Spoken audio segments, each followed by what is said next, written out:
What's going on, guys? So today I wanted to basically do kind of a longer version exploring something that I put together in a thread earlier this week.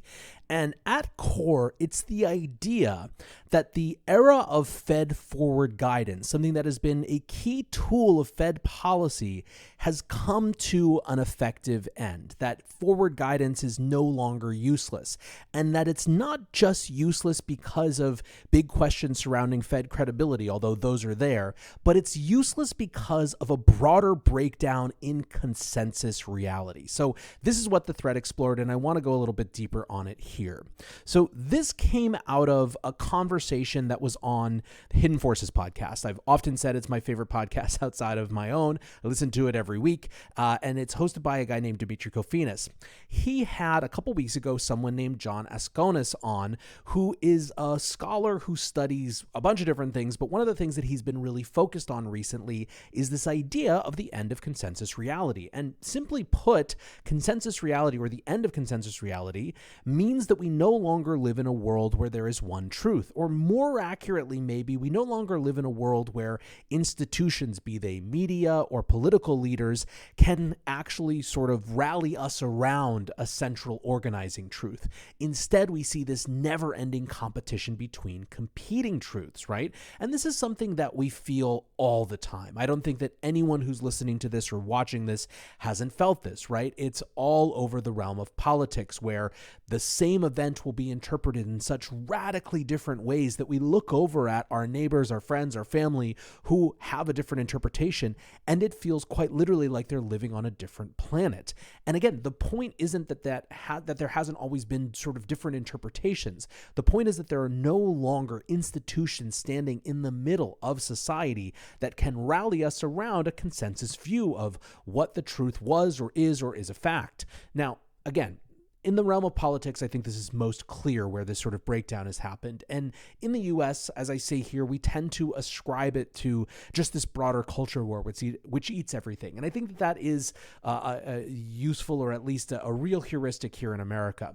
But as you would hear if you listen to this episode, there's probably something more fundamental going on as well, and that it's structural. It's based on and predicated on the internet and social media, and because of that, it has implications for other areas beyond politics as well. So, the implications for economics. Forward guidance is effectively the Fed's tool of self-fulfilling prophecy. Forward guidance, they do it in a bunch of different ways. One that you hear about a lot is the dot plot, where they show what they think rates will be at future points and how far out they'll go, and how high the terminal rate is likely to be, right? They use this sort of dot plot as a way to say, here's where things are going. Now, what they're trying to do with forward guidance is get the market to go where they want the market to go without actually having to take the action to push the market there, right?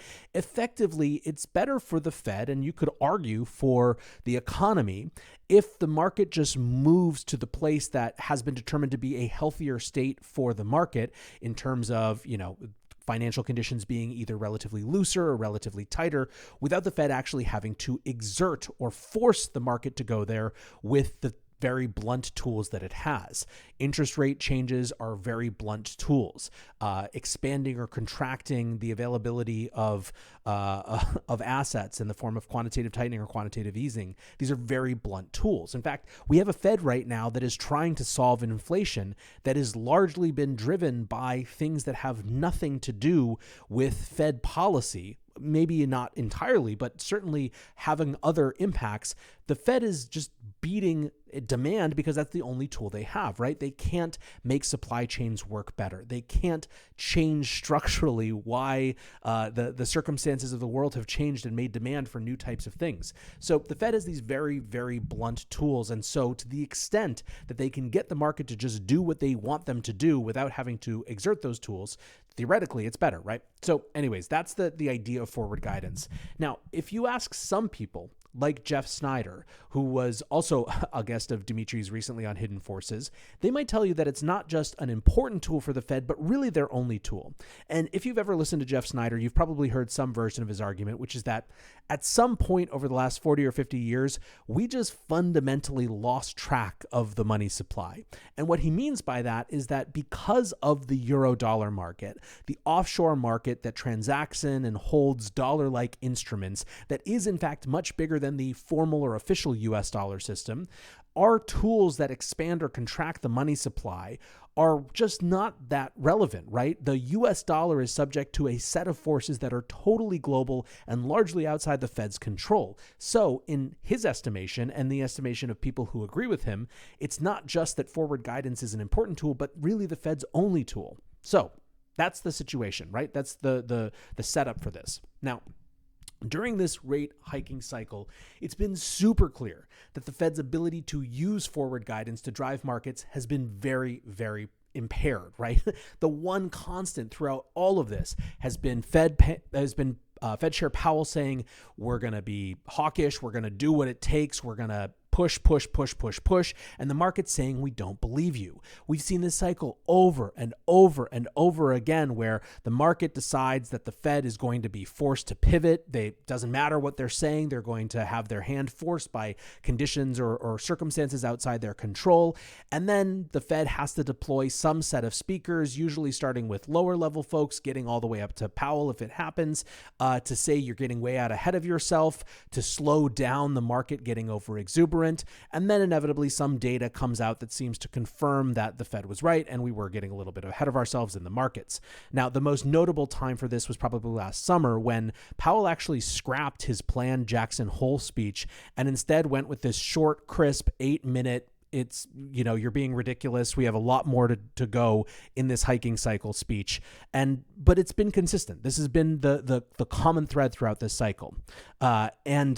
Again, part of the reason that the market hasn't believed Fed, or despite the fact that the Powell and the Fed have been very consistent, is of course a self-inflicted hit to credibility, right? They called inflation transitory for a year. They were way late off the starting block to actually try to address this. In that, they probably caused a huge amount of what we're seeing because they let it get out of control. And so they do have a big self-inflicted hit to their credibility. But the question is, even in the circumstance of theoretical peak credibility, could the Fed anymore, could any institution anymore get the market to believe a single shared story? And I just don't know if that's the case.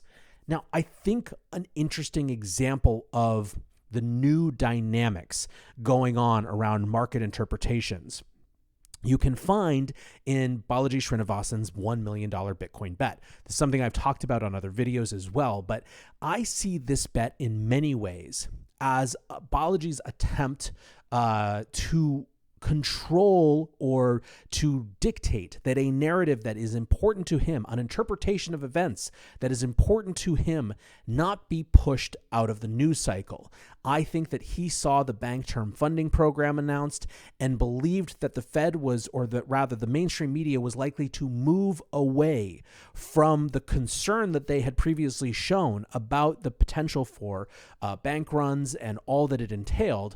And he determined to use the tools that he had available to him through social media and the internet and the nascent Bitcoin community in order to keep the focus on the Fed's actions and the potential that they lead to an inflationary scenario. Now, that hold aside whatever you think about A, whether he's right or not, B, whether that's a valid use of social media or not. That's just my interpretation of what he's trying to do.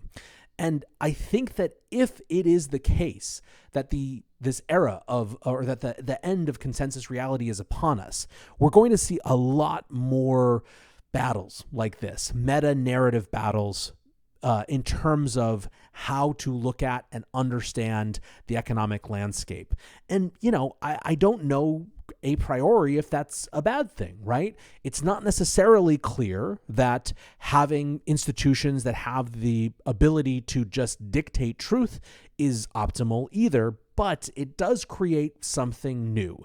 It does create something more chaotic, and it does create a new challenge for the Fed. The Fed might feel forced to take much more dramatic action to prove their point or force the market to go where it needs to go because the market no longer believes what it's saying, right? If the Fed would want the market to behave in a way like interest rates were 100 basis points tighter, and formerly they could just effectively say that with forward guidance and the market would do it, now they might actually have to hike rates by twice as much in order to get the same effect. So anyways, I don't know what the answer is, but it does seem to me to be a new reality for the Fed that's part of a new reality for all of us. And I'm interested to see what the result of that is. Anyways, guys, that's my little expansion of this thread. Let me know what you think in the comments. I'm super interested in this debate and this discussion. All right, guys, peace.